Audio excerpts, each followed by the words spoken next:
¿Qué tal, amados? Que Dios les bendiga mucho. Soy el pastor Gabriel y me gustaría compartirles una palabra, así que me gustaría que busquen en el libro de Lucas, en el capítulo 23, versículo 38 al 43. Y es una de las palabras muy lindas de compartir. Yo creo que son tanto la venida del Señor, que es algo que se debe remarcar, y este es un mensaje que siempre debemos oír. Titulé este mensaje Acércate a la cruz. En Lucas 23, 38 dice así: había también sobre él un título escrito con letras griegas, latinas y hebreas: este es el Rey de los judíos. El versículo 39: y uno de los malhechores que estaban colgados le injuriaba diciendo: si tú eres el Cristo, sálvate a ti mismo y a nosotros. Respondiendo el otro, le reprendió diciendo: ¿ni aún temes tú a Dios estando en la misma condenación? Nosotros, a la verdad, justamente padecemos porque recibimos los que merecieron nuestros hechos, mas este ningún mal hizo. Y dijo a Jesús: acuérdate de mí cuando vengas en tu reino. Entonces Jesús le dijo: de cierto te digo que hoy estarás conmigo en el paraíso. Ahora uno de los malhechores le injuriaba diciendo: si tú eres el Cristo.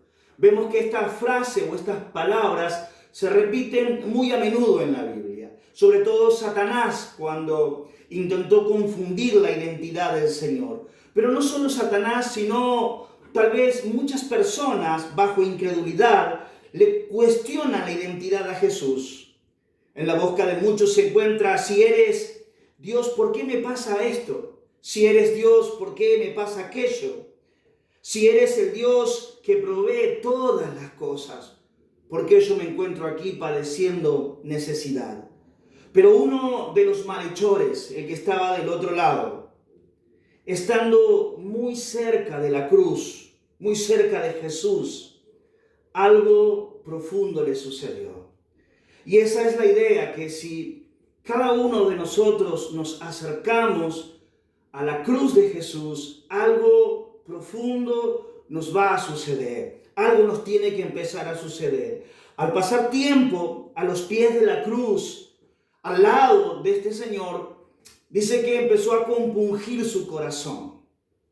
Empezó a sentirse culpable de sí mismo.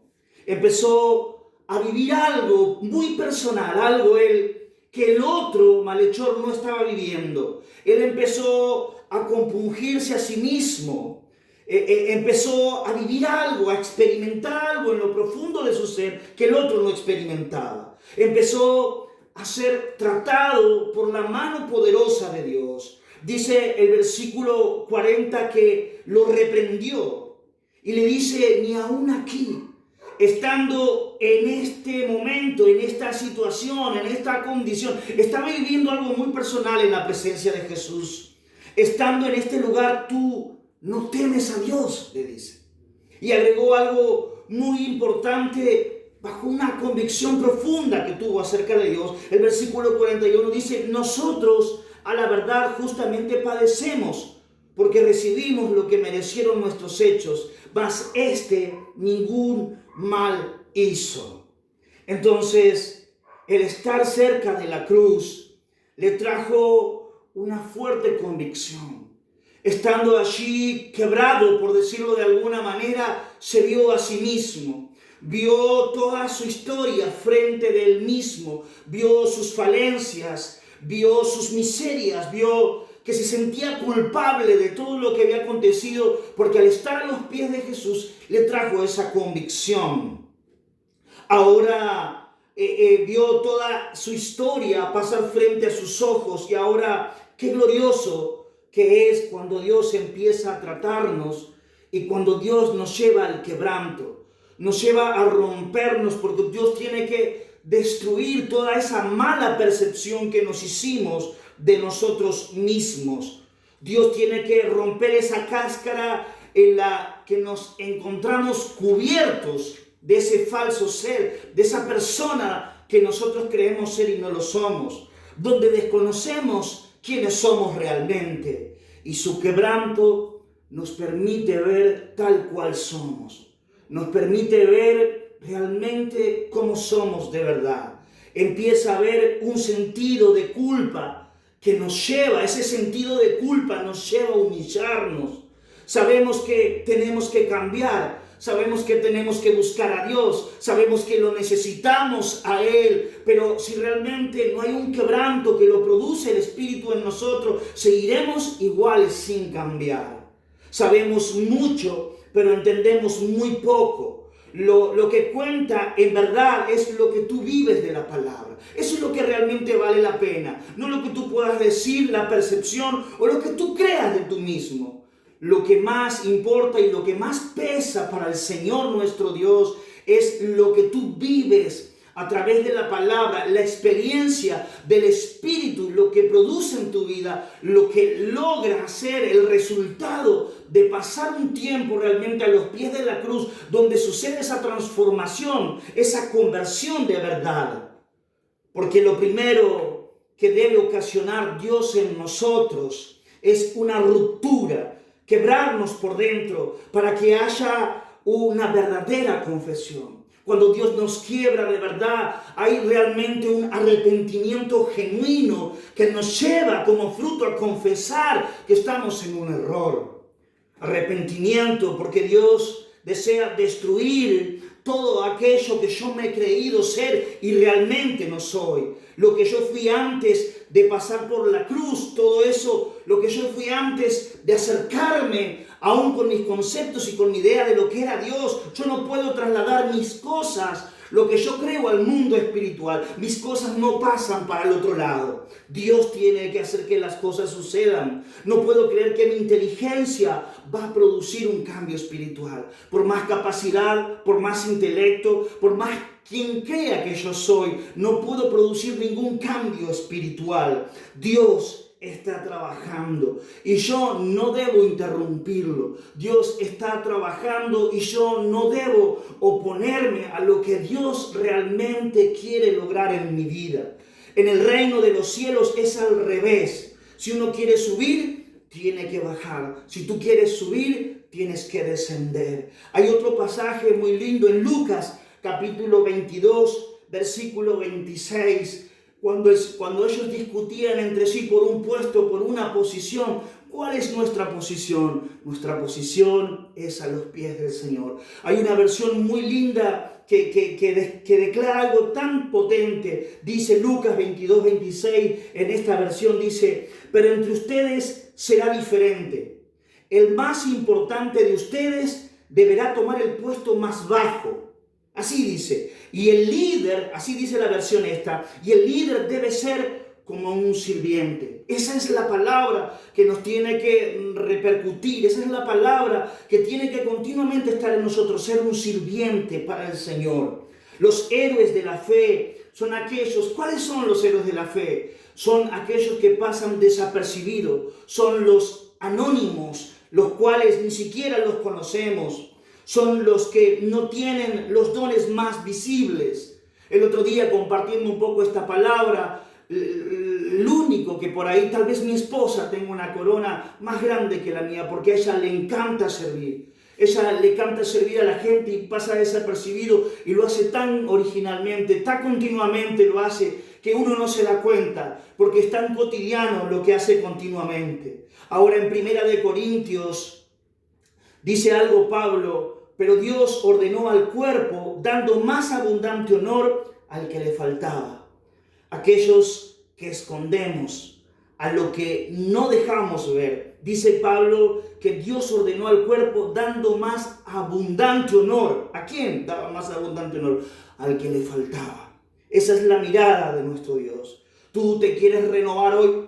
Tú quieres realmente vivir momentos de mucha bendición en tu vida. Empieza a trabajar en lo secreto.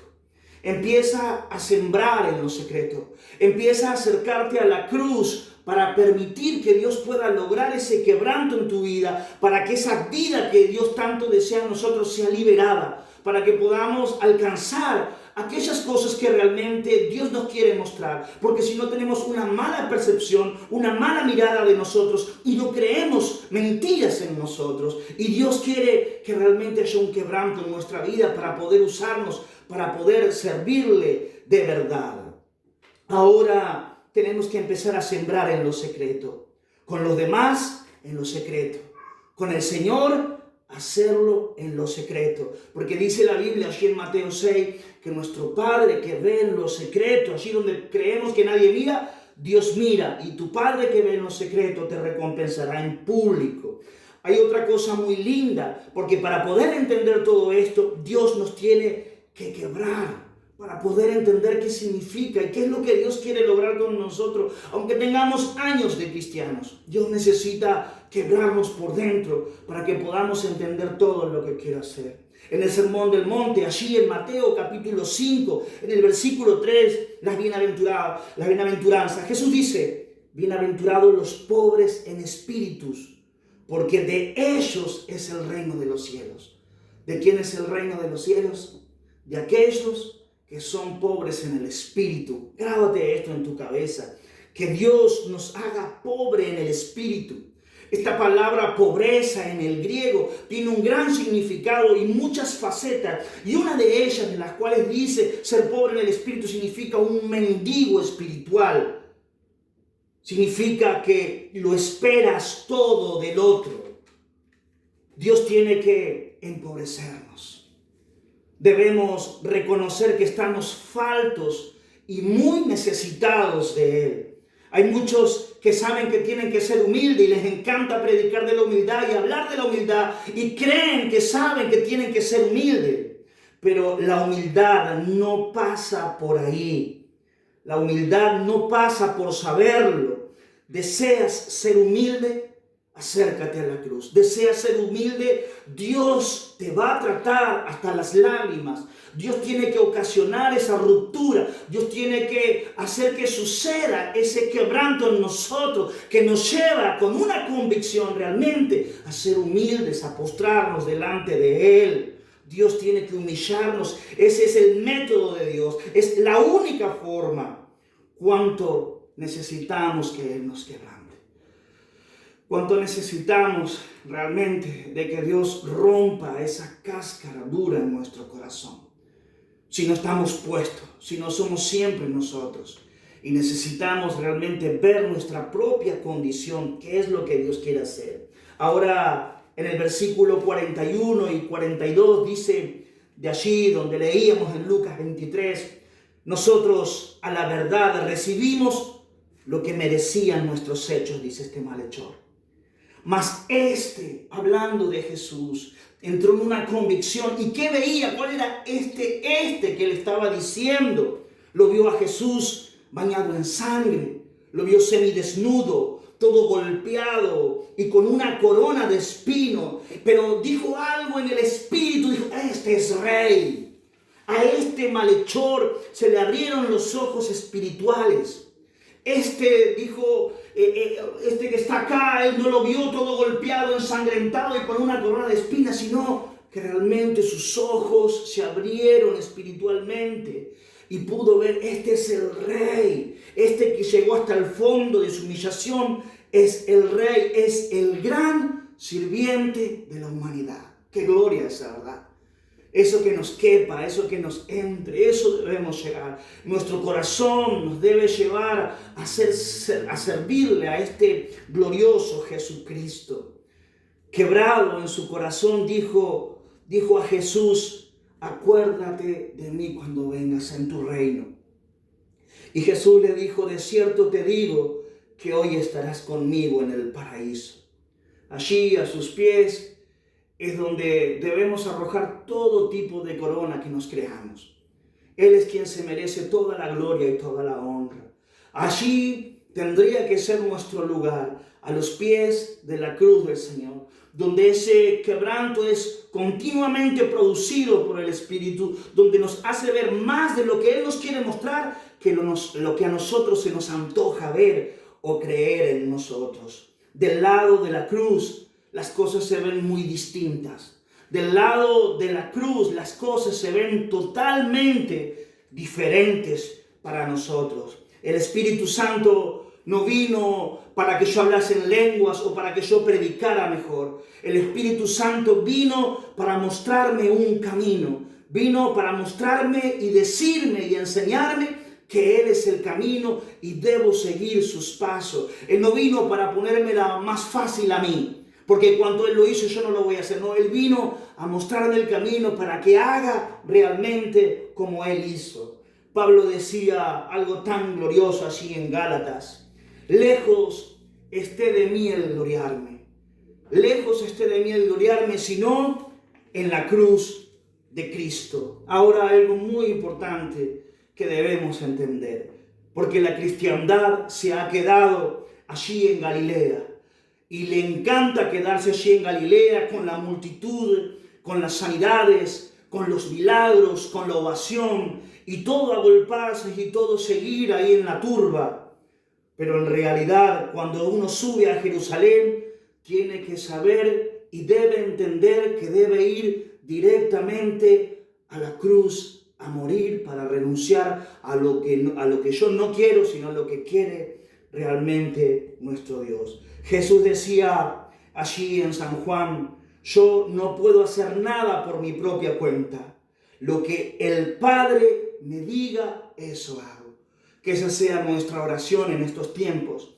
Que no hagamos nada por nuestra propia cuenta.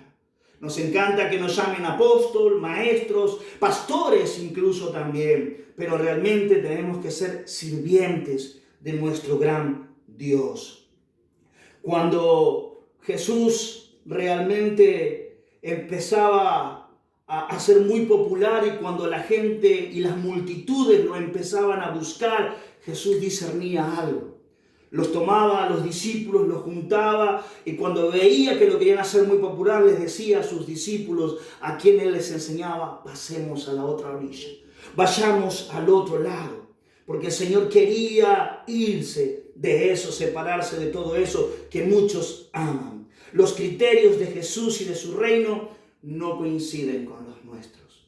Los criterios de Jesús y de su reino pareciera como que vienen en contramano a lo que tristemente estamos acostumbrados, pero son los mejores. Tenemos que entender algo muy importante, que tenemos que acercarnos a la cruz, que nuestra única gloria, nuestra única corona se encuentra a los pies de la cruz, allí donde nadie nos ve, allí donde no hay aplauso, allí donde no nos felicitan por el cambio, pero Dios dice que mira realmente nuestro interior a ver si sucedió algo realmente bueno. Donde hay un solo rey, ¿dónde hay un solo rey? En la cruz. La cruz debería ser nuestro reino. Ese es nuestro lugar, a los pies de aquellos que deberíamos servir. Que Dios les bendiga mucho. Les quiero dejar esta palabra y quiero que reflexionen mucho en esto. Que Dios los bendiga grandemente, hermanos.